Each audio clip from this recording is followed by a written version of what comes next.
two rap historian, and we analyze hip-hop and urban pop culture. We then break them down into reference videos for your information. Any alterations to any media are to prevent copyright problems, and all art is owned by its respective companies.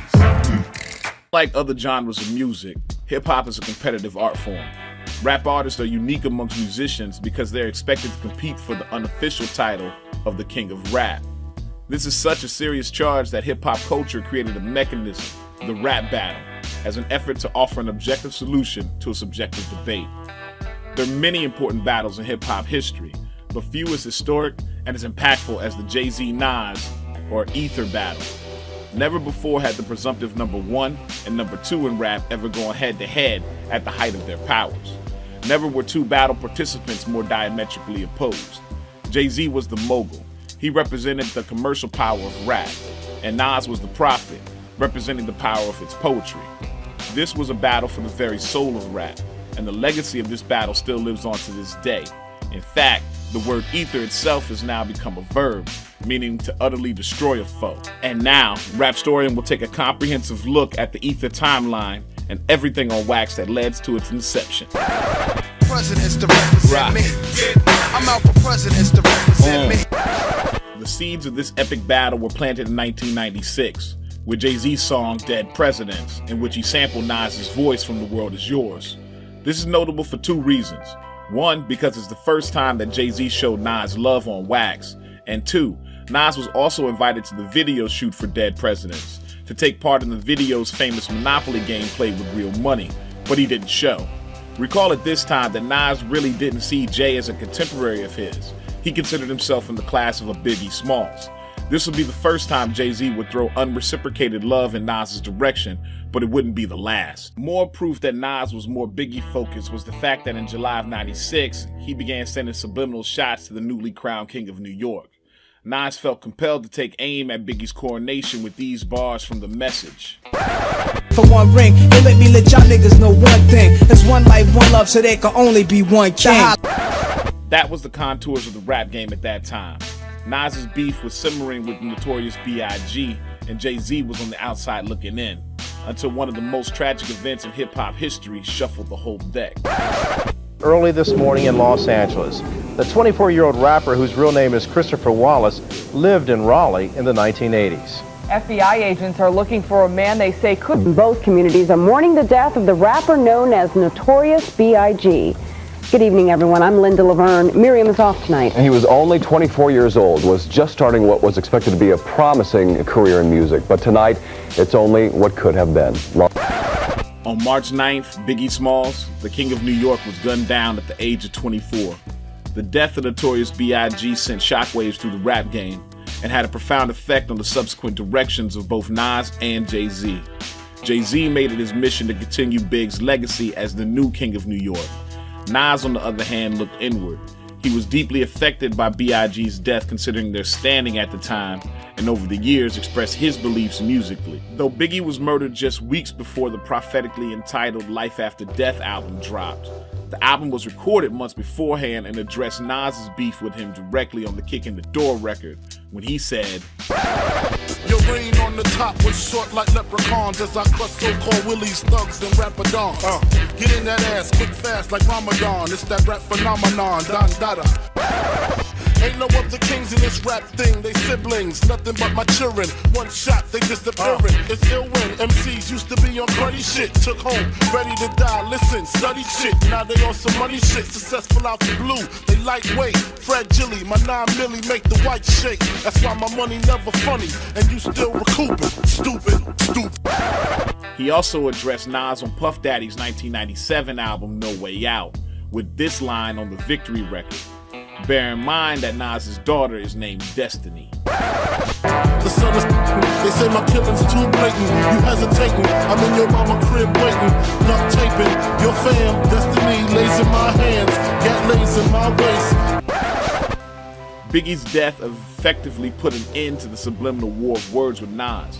However, it would be just a few months later that Jay-Z's rhymes would begin to grab Nas's attention.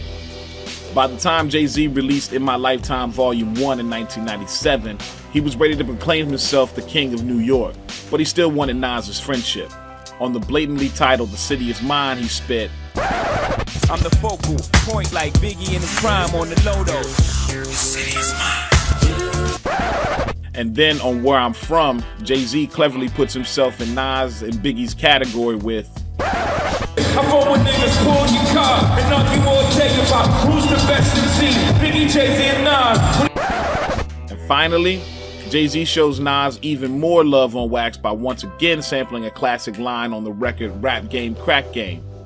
Ultimately, this will be the third time Jay-Z's shown respect for Nas on Wax with nothing in return. Nas' silence was beginning to speak loudly, but the Queensbridge rapper wouldn't be silent for much longer. The bootleg of Nas' third LP, I Am, features a track entitled One Love Part 2, We Will Survive, in which Nas raps to the former king of New York saying, And these niggas is wrong, using your name in vain, and they claim to be New York's king. It ain't about that. This is the first time Nas mentions Jay-Z on Wax, and he goes right for the throat. Nas essentially calls out Jay-Z for fraudulently paying homage to Biggie and rejecting the claim that Jay sat in a vacated throne. This is effectively the first salvo of the impending war. Jay-Z's irritation simmered for months until he absolutely unloaded on Memphis Bleek's record, What You Think of That, in August 1999, in which on his verse, Jay-Z mocked Nas' rhyme structure on his Nas-like record. No niggas ain't frontin' like I'm a clown or something. Like I don't get down or something. Like I don't tote a 4 pound or something. Round here frontin' like my shit don't sound like nothing. Like I ain't got the crown or something. Like I ain't the nigga you base your life on. I guess I ain't the reason you got that ice on. Like By this point, Jay-Z, the biggest star in rap, had finally grown tired of Nas refusing to show him his due respect. He also resented Nas' implication that he was falsely honoring his friend's memory for personal gain. It didn't take long for a response. Just months later, Nas references the hook of Memphis Bleek's What You Think of That on his record Nostradamus when he retorted, I need an encore, y'all. You should welcome me back. You want a ball till you fall, I can help you with that. You want beef, I can let a slug melt in your hat. And then, on Bleek's Is That Your Chick record, things escalated even further. Nas' baby mama publicly stated that the record was a subliminal shot at Nas concerning her sexual relationship with Jay-Z at the time. Now, considering this relationship, it's worth noting Jay-Z's verse when he spit, yeah, don't get mad at me. I don't love him, I don't fuck him, I don't chase him, I duck him, I replace him with another one. You had to see, she keep calling me big, and my name is Jay-Z, she was all on my dick. Gradually, I'm taking over your bitch, coming over your shit. I'ma beat up on your sofas, man. Mentioning Nas' daughter's mother must have incensed him, because in the summer of 2000, he went on a warpath. On DJ Clue's The Great One Part 2 mixtape, he released a string of viciousness rarely seen from the Queens native. On the I-49 freestyle, Nas spit this venom. You can't be see, I'm eternal, not luck. You get shot up, boxed up next for the grave. Your flow is one-dimensional, your level is second grade. You on top, what? Copy and fuck, I said it first, you repeat it. Your false crown covered in dirt, defeated. Y'all niggas all hell, the king is dead. He running like a bitch with his tail between his legs. Still Matic, still eye for eye. Wanna be God, you just the next rapper to die. Fucking with Nas. And by the time Nas released the QB's finest collab effort, his rage still hadn't subsided. On its lead single, The Bridge 2001, he spit this. Yo, no faces, fofo blazes, no one safe. This music mogul rolling with 100 soldiers, gangsters we postal. Oh, you didn't wanna know whose life was written? The life I'm living, the ice, the women, the kites that sent into life is bidden. The streets, the prison, I touch you, then buck you. Heats be spitting, laser, AR-15, doors come down. Jaws is broke, your whole crew's coffin bound. Your man, lieutenant, your boss get found.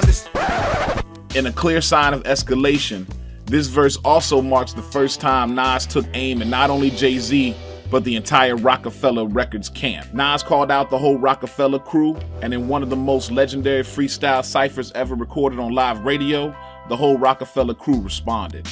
On Hot 97 in January 01, the Rockefeller crew repeatedly told Funkmaster Flex to throw on beats from Queens artists, and then proceeded to rip them to shreds over and over again. With Jay-Z playing the hype man in the background, the brazen disrespect even caught the attention of other Queensbridge rappers, such as Prodigy of Mobb Deep. This is when the battle lines started to fall along city lines, like it was BK Philly versus QB, and helped set the stage for Jay-Z's real move at Summer Jam. At Summer Jam, After eviscerating Prodigy by putting a picture of him as a kid in dance class on the big screen, Jay-Z removed all ambiguity and subliminal messages.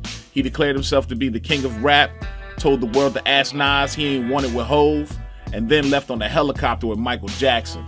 As a result, Nas was backed into a corner and forced to respond publicly, which is precisely what Jay-Z wanted. At this point, the whole world knew about the Nas versus Jay-Z battle, even if no one knew why.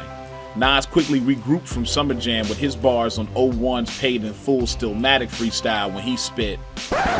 With me, rip the freeway, shoot through Memphis with money bags, stop in Philly, order cheesesteaks and eat beans fast, and bring it back up top, remove the fake king of New York. You show off, I count off when you sample my voice, I rule you. Before you used to rap like the Fooshnickens, Nas designed your blueprint, who you kidding? Is he H to the Izzo, M to the Izzo, push Izzo, you phony, the rapper version of Cisco, and that's for certain you clone me. Your whack clothesline, I'd rather Sean John bore me with your fake coke rhymes, and no times that never took place, you liar. Was your first court case, you had no prize. But even this played right into Jay-Z's hands. His response to Stillmatic was the Takeover record on his 01 album, The Blueprint, and it was nothing short of devastating. Jay unloaded on Nas with a flurry of haymakers that would have finished the career off of 99% of the rappers out there. I know you miss the Nas, but along with celebrity comes about 70 shots to your frame, nigga. You are.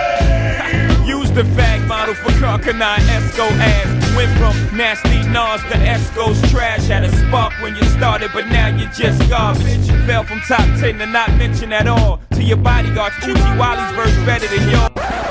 With this one verse, Nas was effectively left for dead, and most rappers would have been. But luckily, Nas is not most rappers. Jay-Z scored points by highlighting his business sense and attacking Nas' street credibility. These weren't friendly jabs, they were potentially career enders. Nas was up against the most commercially successful rapper of the day in the prime of his career. To make matters worse, little known by most, Jay-Z is a seasoned battler. He had acquitted himself well in legendary battles with the likes of DMX and LL Cool J over the years. Finally, by threatening to put his relationship with Nas' baby mama on the table, Jay-Z laid another trap for Nas. It was a warning. The worst was yet to come if he even thought about responding. The stakes couldn't be any higher for Nas. After Takeover, everyone doubted if Nas could even respond. And Nas knew Jay-Z would make good on his threat to expose his relationship with his baby mama even if he did. If he was to win it all, he'd have to strike back with a definitive battle. He'd have to destroy the whole thing in one blow. He'd have to win it with just one record. And that record was called Ether. All I did was give you a style for you to run with, smiling in my face, glad to break bread with the guard. Wearing jazz chains, no text, no cash, no cars, no jail bars, jigger, no pies, no case, just Hawaiian shirts, hanging with Little Chase. You a fan, a phone. Absolutely enraged by Ether, Jay-Z released Super Ugly. By no means a subpar response, but it was largely defined by Jay-Z's graphic account of his tryst with Nas' baby mama, and subsequently didn't hit as hard. Jay seemed outside of himself when he spit bars such as, me and the boy AI got more in common than just balling and rhyming. Get it? More in common. I came in your Bentley backseat, skeeted in your Jeep, left condoms on your baby seat. Afterward, Hot 97 famously conducted a poll pitting Ether against Super Ugly, and Nas was declared the winner. Perhaps more damaging than losing the Hot 97 poll, or the backlash Jay-Z received for going after civilians, was his loss of composure. Super Ugly presented a Jay-Z most fans had never seen before. He wasn't his typical even-handed self.